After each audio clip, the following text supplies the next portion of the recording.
उसका वैज्ञानिक और आध्यात्मिक महत्व क्या है। क्योंकि जब तक हमको इम्पोर्टेंस नहीं मालूम होगा, उसका महत्व और उसके फायदे नहीं मालूम होंगे, तब तक हमको लगेगा हम कर तो रहे, फल मिलेगा नहीं मिलेगा क्या होगा। तो वो हमारा संदेह दूर हो जाए।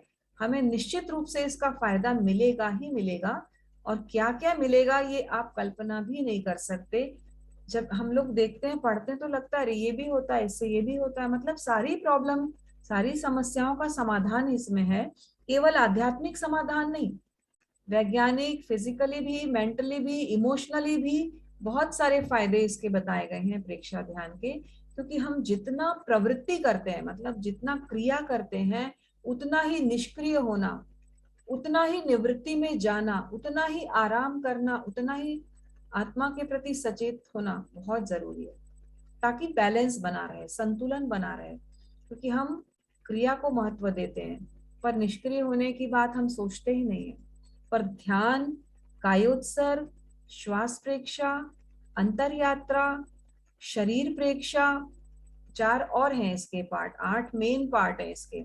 4 तो हम बेसिक में करते ही हैं, उसके अलावा 8 4 और हैं जो लेश्या ध्यान है, भावना है, अनुप्रेक्षा है और शरीर प्रेक्षा है। ये 4 और है इसके पार्ट। और उसके अलावा जो सहयोगी पार्ट की चर्चा की थी हमने, है ना, ध्वनि, आसन, प्राणायाम, ध्वनि और मुद्रा, ये 4 चीजों की हमने चर्चा की थी कि ये कैसे कैसे फायदे करते हैं। और उसके अलावा 3 और हैं, विचार प्रेक्षा, विचारों के को देखना, अनिमेष प्रेक्षा, मतलब ये जो दृष्टि होती है ना, त्राटक करना, त्राटक करना एक तरह से वो भी सहायक अंग है उसका। बिल्कुल ऐसे आंखों को यहाँ अग्रभाग पे लगा दिया, या जमीन पे लगा दिया, या दीवार पे लगा दिया, ये भी ध्यान का बहुत अच्छा पैटर्न है। और वर्तमान क्षण को देखना, अभी क्या हो रहा है, भाव क्रिया कहते सकते हैं आप उसको, भाव क्रिया की जो कर रहे हैं बस उसी को एक टक देख रहे हैं। खा रहे हैं तो खाने में ध्यान, पढ़ रहे हैं तो पढ़ने में ध्यान, कुछ देख रहे हैं तो देखने में फुल 100% आपका वर्तमान के क्षण को देखना। तो ये 15 अंग है प्रेक्षा ध्यान के। सबसे पहले तो 4 हम कर चुके हैं, 4 हमारे और बचे हैं। बेसिक में 4 आ जाते हैं, बाद में फिर वो गहरे ध्यान में जाने के लिए वो 4 और बाकी आसन प्राणायाम अगर करेंगे, ध्वनि करेंगे, मुद्रा करेंगे तो और ज्यादा इसका फायदा मिलेगा। तो सबसे पहले जो हम करते हैं, हम करते हैं कायोत्सर्ग। कायोत्सर्ग में क्या क्या होता है, सबसे पहले आप खुद ही फील करेंगे, खुद ही बताने लगेंगे आप कि ये फायदे हो रहे हैं, है ना। जब आप करते हैं तो खुद को बताने की भी जरूरत नहीं कितना। सबसे पहले तो हमारा जो स्ट्रेस है, स्ट्रेस शारीरिक भी हो सकता है, मानसिक भी हो सकता है और भावनात्मक भी हो सकता है। तो शारीरिक स्ट्रेस, हमने वो प्रयोग किया था, ऐसे हाथ लंबे करके हम 5 मिनट बैठे तो हमको स्ट्रेस लगने लग गया हमारे मसल्स में, हमारे नर्व्स में, है ना। हमको लगा ये कब नीचे करने को बोले हम नीचे करें, तनाव आ गया था। हम कोई भी क्रिया करते हैं, ऐच्छिक क्रिया करते हैं, जैसे हाथ ऊपर उठाना है, पैर ऊपर उठाना है, जो ऐच्छिक क्रियाएं हैं, और अनैच्छिक क्रियाएं जो एक वॉलेंट्री होती है, एक अनवॉलेंट्री होती है ना, ऑटोमेटिकली होती है, जैसे हार्ट पंपिंग हो रही है हमारी, फेफड़े काम कर रहे हैं, फूल रहे हैं, सिकुड़ रहे हैं, है ना। शरीर में पाचन हो रहा है, स्टमक अपना काम कर रहा है, लीवर अपना काम कर रहा है, किडनी अपना काम कर रही है। तो शरीर में ऐच्छिक और अनैच्छिक दोनों क्रियाएं कंटिन्यूअस होती रहती हैं।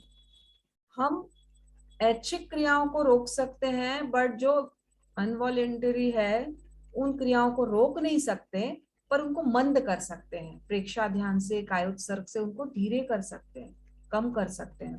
तो वो जब हम करते हैं कायोत्सर्ग, तो हमारा स्ट्रेस रिलीज होता है, तनाव रिलीज होता है, क्योंकि हम शारीरिक रूप से पूरे शिथिल कर देते हैं बॉडी को अपनी, है ना। विचार चिंतन को भी रोक देते हैं, क्योंकि हम देखने लग जाते हैं। जब देखते हैं तो हम सोचते नहीं है। तो हम जब बॉडी पार्ट्स को देख रहे हैं तो हम सोच नहीं रहे। तो हमारा शरीर भी रिलैक्स हो रहा है, हमारे मानसिक विचार जो आते जाते हैं, नेगेटिव पॉजिटिव शुभ अशुभ जो भी है, उसको भी हम रिलैक्स कर देते हैं। हमारे इमोशंस जो हमारे को, क्रोध है, राग है, द्वेष है, लोभ है, उनको भी हम कंट्रोल कर लेते हैं। तो ये तीनों चीजों का स्ट्रेस, मानसिक, शारीरिक, भावनात्मक, हमारा कायोत्सर्ग में रिलीज हो जाता है। उसके बाद जो हमारी तनाव की जो परिस्थिति, ये तो हो गया रिलीज, लेकिन जो हमारे हार्मोन्स हैं, हमारी जो ग्रंथियां हैं, अंतःस्रावी ग्रंथियां, जिनको एंडोक्राइन ग्लैंड्स कहते हैं, वो अलग अलग विचारों में अलग अलग तरह के हार्मोन रिलीज करती है वो, है ना। निगेटिव नकारात्मक विचार है तो हमारे हार्मोनल वो बैलेंस बिगड़ जाता है। पॉजिटिव विचार है तो प्रसन्नता, खुशी, आनंद के हमारे हार्मोन निकलने लग जाते हैं। जैसे जैसे विचार, भाव, मानसिक और शारीरिक क्रियाएं होती हैं, वैसे वैसे उनमें बैलेंस और डिसबैलेंस हो जाता है। तो जो हमारा जो हाइपोथैलेमस है ना, जो हाइपोथैलेमस ये नर्वस सिस्टम है, और ये जो है ब्रेन का अत्यंत महत्वपूर्ण भाग है यहाँ पर, है ना। पिट्यूटरी, पीनियल, हाइपोथैलेमस, ये तीन तो यहीं पे है हमारे। ये तीन जो है, इन पिट्यूटरी को मास्टर ग्लैंड बोलते हैं, ये जो पीयूष ग्रंथि कहा जाती है। पीयूष यानी अमृत, अमृत का श्राव करती है वो ग्रंथि, उसको पीयूष ग्रंथि कहते हैं, हाइपोथैलेमस जो हमारा पिट्यूटरी, सॉरी। तो वो अन्य जो ग्लैंड्स हैं, दूसरी जो ग्लैंड्स है बॉडी में, उनका नियमन करती है, उनको कंट्रोल करती है। तो सबसे पहले जो आपने पिक्चर देखा होगा द्वंदात्मक अस्तित्व का, है ना, आत्मा, कर्म, शरीर, फिर हमारे अध्यवसाय यानी जो भाव हमारे सूक्ष्म होते हैं, वो कैसे मिलते हैं, तेजस शरीर, तेजस शरीर के साथ कलर बन जाता है ना हमारा, जो लेशाएं जो बताई थी, लेशिया, है ना, किसी की काली है, कापोत कलर की है, किसी की अच्छी है, पीली है, व्हाइट है। ये अब साइंस पढ़ भी सकता है इन चीजों को, इनकी भी मशीनें आ गई हैं, ओरा देखने की, आभा मंडल देखने की। तो कैसे कैसे स्थूल शरीर तक आती है हमारी एक्टिविटी, हमारा भाव। तो कर्म शरीर, अध्यवसाय, फिर तेजस शरीर, तेजस शरीर के बाद लेश्या, लेश्या के बाद आता है भाव। अब ये भाव कहाँ जाता है, ये ग्रंथि तंत्र में, यानी मस्तिष्क में। हमारा जो ग्रंथियां है ना, जिनकी कंट्रोलर ग्रंथि है यहाँ पे, उस कंट्रोलर ग्रंथि पे जाता है सबसे पहले, तो भाव ग्रंथि। फिर उसके बाद हमारा क्रिया तंत्र, ना, शरीर, मन, वाणी। कौन ऑर्डर देता है क्रिया करने को, स्नायु, नर्व्स हमारी, ना। अगर हम कोई क्रिया नहीं कर रहे हैं, मांसपेशियां शिथिल है हमारी, तो हमारा नर्वस सिस्टम ऑटोमेटिक शिथिल हो जाता है। कोई ऑर्डर ही नहीं दे रहा है, हाथ ऊपर करो, नीचे करो, आगे बढ़ो, चलो, बैठो, उठो, कोई ऑर्डर ही नहीं करता है, क्योंकि हम खुद स्थिर बैठे हुए हैं। तो नर्व सिस्टम को भी ऑर्डर देने की जरूरत नहीं है। तो इस प्रकार हमारा जो पूरा सिस्टम है, वो एक तरह से शांत हो जाता है। भावनात्मक रूप से देखें तो हमारा क्रोध, मान, लोभ, राग, द्वेष, ये भी शांत हो जाता है कायोत्सर्ग की स्थिति में। यूं दिन भर हमारे मन में विचार आते हैं, देखा, कोई घटना देखी, किसी व्यक्ति को देखा, आते हैं, कोई कार्य अच्छे से नहीं हुआ तो आ जाते हैं, अरे कैसा काम किया इसने। मतलब ये सब विचारों का कंट्रोल हो जाता है हमारा। हमारे जो अन्य ग्रंथियों को कंट्रोल करने वाली जो हाइपोथैलेमस, पिट्यूटरी, पीनियल, ये सब ग्लैंड्स हैं हमारे तीनों यहाँ पर, वो सब कंट्रोल होती, तो बाकी की नीचे की एड्रिनल, गोनाड, पैंक्रियाज, ये थायराइड, यहाँ पे पैराथायराइड हमारी ग्रंथियां हैं। नीचे जाए नाभि के पास में पैंक्रियास, उसके नीचे जाए गोनाड, जो काम ग्रंथि है हमारी, वो भी कंट्रोल हो जाती है। तो ये शारीरिक प्रभाव जो हमारा कायोत्सर्ग का हमारे उस पे पड़ता है, शारीरिक उस पे, वैज्ञानिक रूप से। और तीन जो सिस्टम बताए थे ना, पैरा सिंपैथेटिक, सिंपैथेटिक, और हमारी सुषुम्ना नाड़ी वाला, सेंट्रल, मतलब अनुकंपी, परानुकंपी, ये तीनों जो हमारी नाड़ियां हैं, ये भी कंट्रोल होती हैं कायोत्सर्ग से, बैलेंस्ड होती हैं, संतुलित होती हैं हमारी, है ना। तो क्योंकि उस समय हम अभय की स्थिति में होते हैं, हम राग द्वेष मुक्त क्षणों में होते हैं। हमें किसी का डर भय लगता है क्या, कायोत्सर्ग करते नहीं लगता है, अपनी आत्मा में स्थिर हो जाते हैं। तो बहुत ज्यादा स्थिरता का अनुभव हमारा वैज्ञानिक रूप से, शारीरिक रूप से, भावनात्मक रूप से, हम कायोत्सर्ग के इन फायदों को प्राप्त करते हैं। इसके अलावा हमारा जो शवासन से जो मैं अंतर बता रही थी कायोत्सर्ग का, भेद विज्ञान होता है हमको, आत्मा और शरीर की भिन्नता का अनुभव होता है कायोत्सर्ग में। मतलब आप जब देख रहे होते हैं ना, तो शरीर को देख रहे होते हैं, तो देखने वाला तो कोई और है। आंखें अपने आप को नहीं देखती हैं, दूसरों को देखती हैं। तो जो चैतन्य है, वो हमारे शरीर को देख रहा होता है, मतलब चैतन्य और उसकी भिन्नता का अनुभव हुआ। नंबर 2, संवर और निर्जरा होती है हमारी, जो मोक्ष का मार्ग है, सबसे इंपॉर्टेंट मोक्ष का मार्ग क्या है? संवर और निर्जरा। पाप को रोकना है और जो पाप बंधे हुए हैं उनको झड़ाना है। तो यहाँ पर हम कोई क्रिया नहीं कर रहे हैं, कोई शुभ अशुभ भाव नहीं ला रहे हैं, ना मन से, ना वचन से, न काया से कोई कर्म कर रहे हैं यहाँ पर। तो क्या होगा? हम संवर कर रहे हैं, है ना, कर्मों को रोक दिया हमने आने से। और फिर जो कर्म झड़ेंगे, क्यों झड़ेंगे? क्योंकि आप चैतन्य में आ गए, चैतन्य स्वरूप में आ गए अपने। जब चैतन्य स्वरूप में आते हैं, ज्ञाता दृष्टा स्वरूप में आते हैं, तब हम राग द्वेष मुक्त क्षणों में जीते हैं। और इसलिए हमारी निर्जरा भी होती है, जो हमारे पुराने कर्म है वो भी टूटने लग जाते हैं। तो भावनात्मक तनाव, मानसिक तनाव। फिर एक हमारी होती शक्ति की सुरक्षा। जब हम क्रिया कर रहे होते हैं, बोल रहे होते हैं, सोच रहे होते हैं, या किसी पे गुस्सा निकाल रहे होते हैं, तो हमारी शक्ति बहुत खर्च होती है। उस शक्ति को सुरक्षित रखने का माध्यम है कायोत्सर्ग।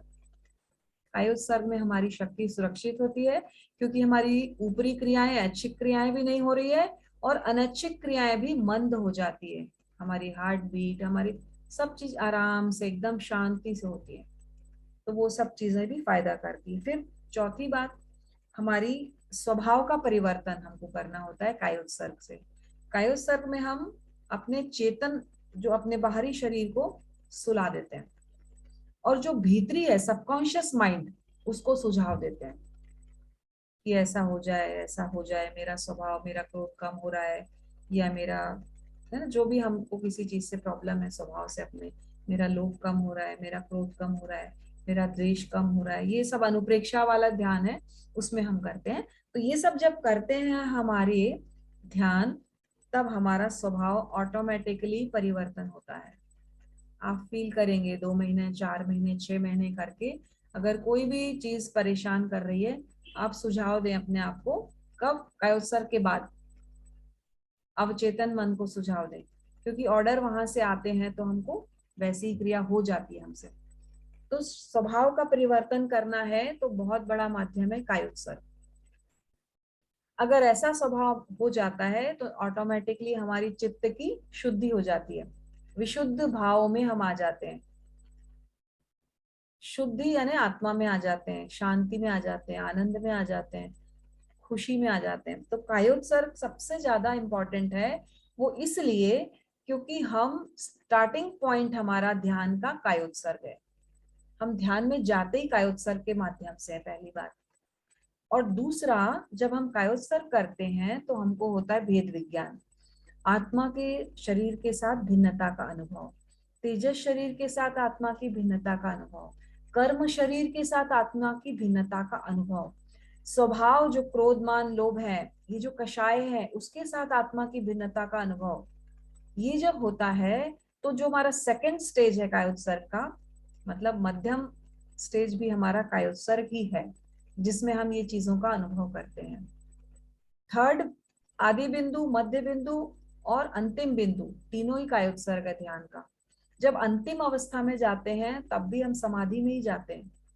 समाधि की अवस्था भी कायोत्सर्ग की अवस्था है, जब हम शरीर की हलन चलन क्रिया और उसको रोक देते हैं। कई लोग लंबे समय तक श्वास को रोक लेते हैं, कायोत्सर्ग में चले जाते हैं। आपने सुना होगा कई लोग मिट्टी में गड्ढा खोद के समाधि ले लेते हैं, कुछ साधु। तो वो समाधि की जो अवस्था है, उनको बहुत लंबे समय तक श्वास की भी जरूरत नहीं पड़ती, क्योंकि वो साध लेते हैं वो प्राणायाम से और इन चीजों से। और मिट्टी में से जो O2 के करना आते हैं, वो शरीर के जो रोम छिद्र होते हैं उससे भी हमको ऑक्सीजन मिल सकती है। तो उस तरह से वो उनका रहता है कंट्रोल, नियंत्रण रहता है। तो करते हैं बहुत लोग। समाधि की जो अवस्था है वो भी कायोत्सर्ग में आती है। तो ये तीनों, आदि बिंदु, मध्य बिंदु और अंतिम बिंदु, कायोत्सर्ग, वेरी इंपॉर्टेंट। ये सध जाता है तो बाकी चीजें नहीं भी सधे तो भी आपको बहुत ज्यादा लाभ इसका मिल सकता है। तो शारीरिक, वैज्ञानिक, भावनात्मक, मानसिक और व्यवहार की दृष्टि से भी हम देखें तो अगर हमारा स्वभाव परिवर्तन होता है तो नेचुरली हम घर में भी बहुत आसानी से सामंजस्यपूर्ण व्यवस्था में रह सकते हैं। सहिष्णुता बढ़ जाती है, समता बढ़ जाती है, और हमारी एकाग्रता डेफिनेटली बढ़ती है। क्योंकि हम एकाग्र कर रहे हैं, तो हमारी जो स्किल है, कोई भी काम करने की जो स्किल है, हमारी जो इंटेलिजेंस है, वो ऑटोमेटिकली बढ़ जाती है। क्योंकि एकाग्र करना हम सीख गए, हम कंसंट्रेट करना सीख गए किसी भी काम में। हमारे मन की जो चंचलता है ना, कभी ये कर लूं कभी वो कर लूं और एक समय में 4 काम कर लूं वाली जो चंचलता है, वो हमारी कम हो चली जाती है। तो कायोत्सर्ग is very important for meditation. तो इसको साधना बहुत जरूरी, इसलिए शुरुआत में जो 10 मिनट 15 मिनट कायोत्सर्ग करवाते हैं और बाकी टाइम में 5-5 मिनट दे देते हैं, भले ये पार्ट है ये पार्ट है ये पार्ट है, लेकिन लंबा कायोत्सर्ग करवाते हैं। अगर आप सिर्फ कायोत्सर्ग करें तो करीब 40 मिनट का ये होता है शुरुआत में, पर आपको बोल के संकल्प करके जाना चाहिए कायोत्सर्ग में कभी भी, ताकि आप वापस लौटें। कई बार बहुत डीप में चले जाते हैं लोग, कायोत्सर्ग करते हैं लेट के, और बहुत डीप में चले जाते हैं, हमने शिविर में देखा, और फिर वो लौटते नहीं, तो फिर उनके जो पैर के अंगूठे को दबा के या फिर नवकार मंत्र का जप करके उनको उठाना पड़ता है, क्योंकि वो लंबी यात्रा पे चले जाते हैं। तो कभी भी बोल के करें, मैं 20 मिनट के लिए कायोत्सर्ग कर रही हूँ, उसके बाद मैं लौट आऊंगी। अपने माइंड में जो घड़ी फिट है, आप कई बार सोते होंगे और सुबह घड़ी फिट करके यहाँ पे कि 5 बजे उठना है, तो 5 बजे एग्जैक्ट 5 बजे नींद खुलेगी। सोच के सही सोएंगे बात 6 बजे है। खुलेगी, तो 6 बजे एग्जैक्ट आप घड़ी चेक कर लेना उठ के एक बार। तो हमारे यहाँ भी एक घड़ी है, तो उसमें कई लोग ऐसे घुमा के ऐसे कर देते हैं, तो वो घड़ी फिट हो जाती है, भाई हम सोच के भी सोए या इस तरह से कुछ करके 6 बजे अपने हमको उठना है, तो वो 6 बजे एग्जैक्ट आपकी घड़ी बज जाएगी यहाँ की। अलार्म भी लगा सकते हैं, बट ये भी एक तरीका है, कई बार नहीं होते हैं अपने पास कुछ तो ये कायोत्सर्ग जो है वो बहुत इंपॉर्टेंट है हमारे ध्यान के लिए। अभी समय कितना बचा अपने पास में, 5:02 हो गए हैं, तो हमारे पास तो आज इसी को यहीं पे अपन फिनिश करते हैं, क्योंकि और भी लंबा है, चारों पॉइंट को लेंगे तो ले नहीं पाएंगे। तो कल हम कायोत्सर्ग के बाद अंतर यात्रा को ले लेंगे, श्वास प्रेक्षा को ले लेंगे, फिर चैतन्य केंद्रों को ले लेंगे, इनका वैज्ञानिक और आध्यात्मिक क्या महत्व है उनको हम लेंगे। तो आज आपने सुना कि कायोत्सर्ग किस तरह से हमारे मन की चंचलता को कम करता है, भेद विज्ञान करवाता है, भावनात्मक तनाव को दूर करता है, राग द्वेष के क्षणों से हमको मुक्त करता है, संवर और निर्जरा जो सबसे मोक्ष मार्ग है ना। कई बार सामायिक में भी हम भटक जाते हैं, सामायिक लेते हैं और फिर विचार आ जाते हैं शुभ अशुभ, है ना, तो अशुद्ध हो जाती है हमारी सामायिक भी। पर यहाँ आपको वो प्रॉब्लम नहीं आएगी, अगर आप प्रॉपर कायोत्सर्ग करेंगे या ध्यान करेंगे, कॉन्सेंट्रेट करेंगे, तो यहाँ वो प्रॉब्लम भी चली जाएगी जो ध्यान भटकने वाली प्रॉब्लम है। तो शुद्ध चेतना में हमारा निवास होता है, और बाहर की चीजें हम सिर्फ दृष्टा भाव से देखते हैं, मेरा नहीं है, कषाय क्रोध मेरा नहीं है, तेजस शरीर मेरा नहीं है, कर्म शरीर भी मेरा नहीं है। वो कितना बड़ा टेंशन है, कर्म शरीर हमारा, वो भी हट जाएगा दिमाग से फिर, है ना। मतलब संयोग है उसका और वियोग हो जाएगा, जिसका संयोग है निश्चित रूप से वियोग होगा, आज नहीं तो कल होगा। अगर हम संवर निर्जरा के मार्ग पे चल पड़े हैं तो होगा ही होगा। तो बहुत उसका नेगेटिव चीजों का भार नहीं रखना है सर पे, सिर्फ पॉजिटिव चीजें पकड़ के रखना है ना, चाहे वो जिसमें आपको मन लगे, चाहे श्वास प्रेक्षा में लगे, कायोत्सर्ग में लगे, अंतर यात्रा में लगे, ज्योति केंद्र प्रेक्षा में लगे, जिसमें आपको बेटर लगे उसको आप करेंगे, है ना। तो हम यही मंगल भावना आपके लिए करते हैं, आपका दिन शुभ हो, मंगल हो, और बहुत अच्छे से आप ध्यान साधना के क्षेत्र में आगे बढ़ें और अनुभव करें चैतन्य का, यही मंगल भावना के साथ। ओम अरहम। मैं एक बार अनम्यूट कर देती हूँ, आप सब अनम्यूट हो जाएं, और 5-7 मिनट हम आपस की जिज्ञासा चर्चा प्रश्नोत्तर के लिए रखे हैं। कल तो खाएंगे नहीं। जी। कल